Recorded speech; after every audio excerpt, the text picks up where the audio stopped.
আজকের প্রধান আকর্ষণ উনি তশরিফ এনেছেন। তো উনি মেহমান দূর থেকে আসছেন, তো আমি আর কথা বাড়াবো না, এতটুকুই। ওয়াজ বেশির দরকার নেই, ওয়াজ আমল করার দরকার। আমাকে যে জিম্মাদারি দিয়েছে রসুলের পাকের আদর্শ, এটা যদি আমরা নিজেদের ব্যক্তিগত জীবনে আমরা আমাদের প্রত্যেকের আপন আপন ফ্যামিলিতে যদি বাস্তবায়ন করতে পারি, এতটুকুই আমার জিম্মাদারি। প্রত্যেকে আপন আপন ফ্যামিলিকে গাইড করলে গোটা সমাজ গাইড হয়ে যাবে। আসুন, অনেকদিন বেহায়াপনা, অশ্লীলতা, বিধর্মী কালচার নিয়ে আমরা ঘুরেছি, আর না। কয়দিন আছি আমরা? নবীজি বলেছেন, আমার উম্মতি বাইনা সিত্তিন ইলা সাবঈন, আমার অধিকাংশ উম্মতেরা 60 থেকে 70 বছরে কবরস্থানে চলে যাবে। 70 বছর পাড়ি দেওয়া মানে বোনাস খাওয়া, বোনাস, ঠিক না? সেজন্য অনুরোধ জানাবো, কার হায়াত আর কয়দিন আছে আমরা কেউ জানি না। আসুন আমরা নবীজির আদর্শে বাকি জীবনটা একটু গঠন করি। আল্লাহ সে তৌফিক আমাদের সবাইকে দান করুক, আমিন। ওয়া মা আলাইনা ইল্লাল বালাগ ওয়া আখিরু দাওয়ানা আনিল হামদুলিল্লাহি রাব্বিল আলামিন। আসসালামু আলাইকুম ওয়া রাহমাতুল্লাহি ওয়া বারাকাতুহু। আলহামদুলিল্লাহ। এতক্ষণ যাবত আপনাদের সম্মুখে কোরআন সুন্নাহর আলোকে মূল্যবান তকরির পেশ করলেন। আজকের বটতলী হলিদার ফোরাম ৮ম সুন্নি সম্মেলনের প্রধান বক্তা, প্রধান আকর্ষণ, এশিয়ার দ্বীনি শিক্ষা প্রতিষ্ঠান চট্টগ্রাম ১৬শহর জামে আহমদিয়া সুন্নি আলিয়া মাদ্রাসার সুযোগ্য ফকি, সারা বাংলাদেশের সুন্নি জনতার প্রাণের স্পন্দন আল্লাহ আল্লামা মুফতি আবুল হাসান মোহাম্মদ ওমর রফি সাহেব, আমি হুজুরকে আবারও আজকের মাহফিলের পক্ষ থেকে, সুন্নি সম্মেলনের পক্ষ থেকে ধন্যবাদ মোবারক জানাচ্ছি।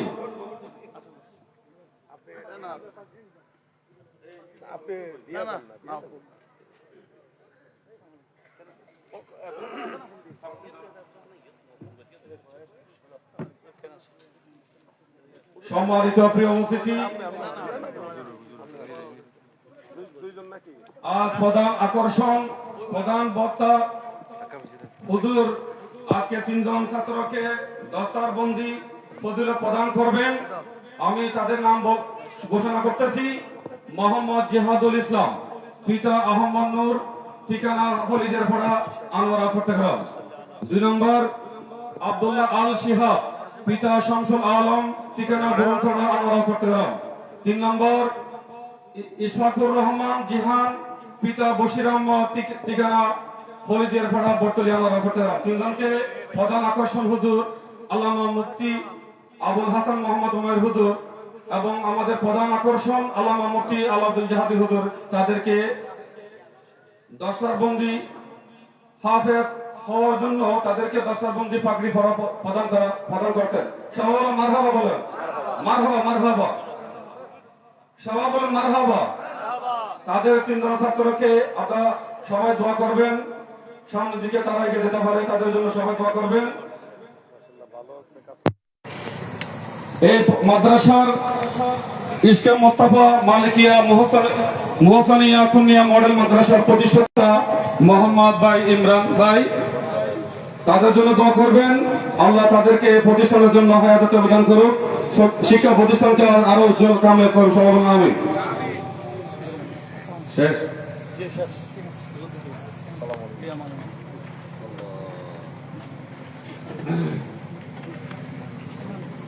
মারহাবা, মারহাবা। সম্মানিত প্রিয় উপস্থিতি, সম্মানিত প্রিয় হাজিরিন, যার তকরির শোনার জন্য আপনারা দীর্ঘক্ষণ অপেক্ষা করতেছেন, আজকের এই বটতলী হলিদের পাড়ার ৮ম বিশাল সুন্নি সম্মেলনের প্রধান আকর্ষণ, প্রধান ঐতিহ্যবাহী চাঁদপুর ইমানে রব্বানী দরবার শরীফের সুযোগ্য খলিফা, সারা বাংলাদেশের সুন্নি জনতার প্রাণের স্পন্দন আল্লামা মুফতি মোহাম্মদ আলাউদ্দিন জাহাদি হুজুর আমাদের মাঝে তশরিফ এনেছেন। আমি হুজুরকে আবারও ধন্যবাদ বড় জানাচ্ছি। আল্লাহ হুজুরকে হায়াতে তৈরি করে, সব বলুন আমিন। প্রিয় উপস্থিতি, এখন কোরআন ও হাদিসের আলোকে ফিতনার যুগে ঈমান আকীদা রক্ষার্থে মুসলিম উম্মাহর করণীয় নিয়ে